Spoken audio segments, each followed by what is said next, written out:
Bonjour à tous, vous êtes bien à l'écoute de RTI, c'est Meguang à l'antenne pour vous présenter le décryptage. Aujourd'hui, le deuxième jour de l'année du cheval et je vous propose de suivre le résultat d'une enquête sur l'alimentation des enfants à Taïwan qui vient d'être publiée par la Child Welfare League Foundation. Nous rencontrons aujourd'hui Xiao Zhangquan de l'équipe de recherche de la fondation.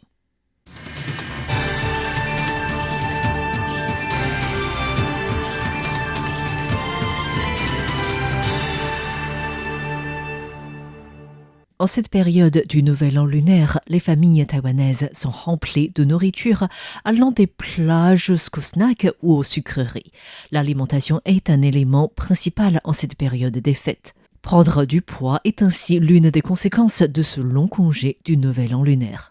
Cette année, peu avant le Nouvel An, la Child Welfare League Foundation a rendu public le résultat d'une enquête sur l'alimentation des enfants taïwanais et il s'avère que 30% des enfants sont en situation de surpoids ou d'obésité dans le pays. Nous avons mené une enquête par questionnaire en septembre et octobre dernier. L'enquête comprenait plus de 1000 questionnaires destinés principalement aux élèves des 2 dernières années de l'école primaire. Le résultat montre que la proportion d'enfants en surpoids ou obèses à l'école primaire s'élève actuellement à 30,2%. Cette proportion dépasse largement le taux de 25% rapporté par l'Organisation mondiale de la santé.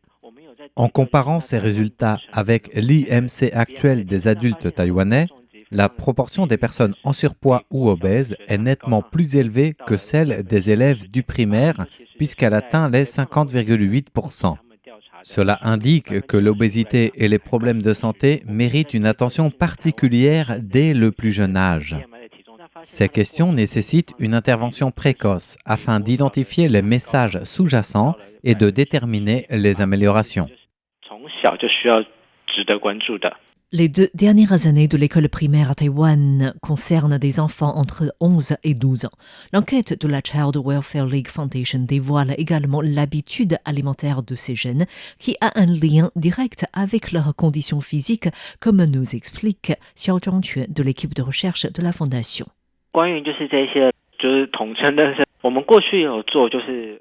En ce qui concerne ces aspects communément appelés éducation alimentaire, nous avons déjà réalisé des enquêtes auprès d'élèves du secondaire. Cette fois-ci, nous nous sommes concentrés sur les élèves du primaire. Bien que les groupes d'âge diffèrent et qu'il ne soit pas possible de faire des comparaisons directes, nous observons tout de même que ce problème persiste de l'enfance à l'âge adulte. Par exemple, notre enquête révèle que près de 20%, soit 16%, des élèves consomment des fast-foods ou des aliments frits plus de 3 jours par semaine. Ce chiffre passe à 66,6% pour une consommation hebdomadaire, ce qui signifie qu'en moyenne, 2 enfants sur 3 consomment des aliments frits ou de la restauration rapide chaque semaine. Outre les aliments frits, les enfants consomment fréquemment des snacks et des sucreries. Plus de la moitié des élèves, 53%, en consomment 3 jours ou plus par semaine. En appliquant le même critère de fréquence hebdomadaire, près de 9 enfants sur 10, soit 89,4%, consomment ces produits chaque semaine. Cette proportion est remarquablement élevée. Constatant le résultat de l'enquête, la Child Welfare League Foundation souligne que le déséquilibre alimentaire peut concerner dès le petit déjeuner jusqu'au dîner. L'enquête révèle que 10% des élèves ne prennent pas de petit déjeuner pendant plus de 3 jours par semaine. La raison pour laquelle ils sautent le petit déjeuner peut être due aux règles scolaires actuelles. Certaines écoles ou salles de classe interdisent de prendre le petit déjeuner dans leurs locaux. Ces règles s'appliquant dans 70% des cas. Cependant, cela affecte les 10% d'enfants qui, en raison de ces règles, n'ont peut-être pas le temps de manger ou ils choisissent de ne pas manger ou mangent de manière irrégulière. Quant au dîner, compte tenu des longues heures de travail, les parents peuvent faire des heures supplémentaires ou finir tard le soir, ce qui influence l'heure du dîner des enfants. De plus, Les enfants peuvent avoir des cours auxiliaires après l'école, ce qui peut rendre leurs horaires de dîner irréguliers. Notre enquête a révélé que près d'un quart des élèves, soit 24%, ne peuvent pas dîner à une heure fixe.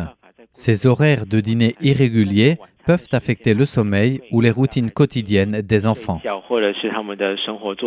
À partir de cette enquête liée à l'habitude alimentaire, la Child Welfare League Foundation liste 3 principaux soucis alimentaires chez les jeunes taïwanais: la surutilisation des compléments alimentaires, l'apport insuffisant en eau et enfin la consommation fréquente de la malbouffe. L'enquête révèle que les enfants consomment des compléments alimentaires dès leur plus jeune âge. Plus de la moitié des élèves interrogés, soit 51%, ont déjà pris ce type de complément. Une autre tendance est la popularité récente des gels énergétiques. 5% en consomment plus d'une fois par jour, tandis que près de 30% n'en consomment qu'une fois par jour.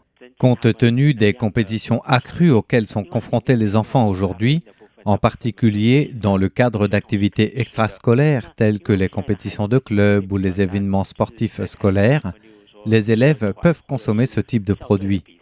Nous avons observé que la proportion d'enfants consommant des gels énergétiques est également en hausse.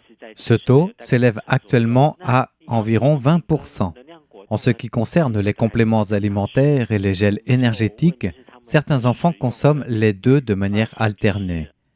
Or, si l'on respecte la posologie recommandée, les compléments alimentaires ne peuvent être consommés qu'une fois par jour. C'est notamment le cas des gels énergétiques, dont l'emballage indique clairement que les enfants ne doivent en consommer qu'une portion par jour. Cependant, l'enquête révèle que 6,8% des élèves prenaient des compléments alimentaires plus d'une fois par jour. Ces compléments comprennent des produits tels que des vitamines, de l'huile de foie de morue ou des fibres alimentaires. Or, la teneur en sucre des gels énergétiques représente généralement près de la moitié, voire plus, de l'apport quotidien en sucre recommandé pour les enfants. Les sucres ajoutés pourraient-ils avoir un effet sur les enfants ? Le deuxième souci noté par la Fondation est que les enfants ne boivent pas suffisamment d'eau quotidiennement, comme l'explique Xiao Zhuangquan. Au sujet de la consommation d'eau des élèves, nous constatons que leur consommation est insuffisante. Plus de 20% ne boivent suffisamment d'eau que 2 jours par semaine. Si nous respectons les recommandations de 60 ml d'eau par kilo de poids corporel par jour, environ 7% des enfants ne boivent pas suffisamment d'eau, presque de manière quotidienne. Une enquête plus approfondie a révélé que ces enfants qui ont soif se tournent souvent vers des boissons vendues dans les magasins de boissons, les considérant comme principal moyen d'hydratation. Concernant la consommation de ce type de boissons, comme le thé au lait aux perles, notre enquête de 2022 auprès des élèves du secondaire a révélé une proportion similaire, 62% de consommateurs de boissons sucrées. La popularité de ce type de boisson est croissante et, en plus, les magasins de boissons se trouvent facilement partout. Les élèves considèrent ces boissons comme une source d'hydratation, alors que ces boissons contiennent beaucoup plus de sucre. Par conséquent, ils contiennent moins d'eau, alors que celle-ci est essentielle à l'hydratation et au métabolisme, ce que les boissons sucrées ne peuvent pas fournir. La corrélation entre le poids des enfants et leur environnement alimentaire est évidente à Taïwan. Le fait de prendre des aliments frits dès le petit déjeuner, de donner régulièrement du thé au lait aux perles aux enfants comme récompense, ou encore d'acheter des aliments non équilibrés pour se remplir le ventre, peut tous avoir des conséquences sur la santé future des enfants. La Child Welfare League Foundation a également formulé des recommandations. En ce qui concerne les compléments alimentaires, nous invitons les écoles et les parents à aider les enfants à choisir les produits adaptés. Par exemple, lors du choix des gels énergétiques ou des compléments alimentaires, il est essentiel de respecter scrupuleusement les instructions fournies en les consommant exactement selon la fréquence indiquée. Les parents doivent également tenir compte des éventuels chevauchements dans la consommation.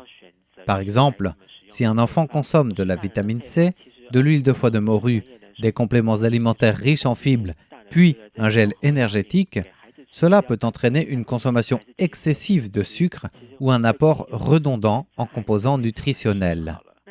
En ce qui concerne l'équilibre nutritionnel, nous avons observé que les enfants commencent souvent par faire des choix malsains au petit déjeuner, avec des aliments frits et des boissons sucrées. Pour le dîner, ils peuvent se contenter de féculents sans légumes, ou même se nourrir exclusivement de thé au lait aux perles. Nous pensons que les repas pris en commun en famille sont essentiels. En mangeant ensemble, les parents peuvent préparer les repas de leurs enfants. Au-delà des conversations pendant ces repas partagés, les parents peuvent expliquer comment manger certains plats et guider les enfants dans leurs choix alimentaires lorsqu'ils mangent à l'extérieur ou cuisinent eux-mêmes.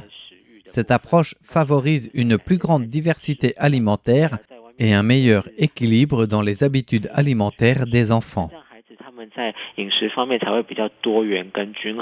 Face aux soucis alimentaires des enfants taïwanais dès leur plus jeune âge, le rôle de la famille à travers les communications et l'éducation reste ainsi l'essentiel. Merci à tous d'avoir suivi ce décryptage. C'était Meng Wang pour Radio Taïwan International. Une excellente écoute à tous.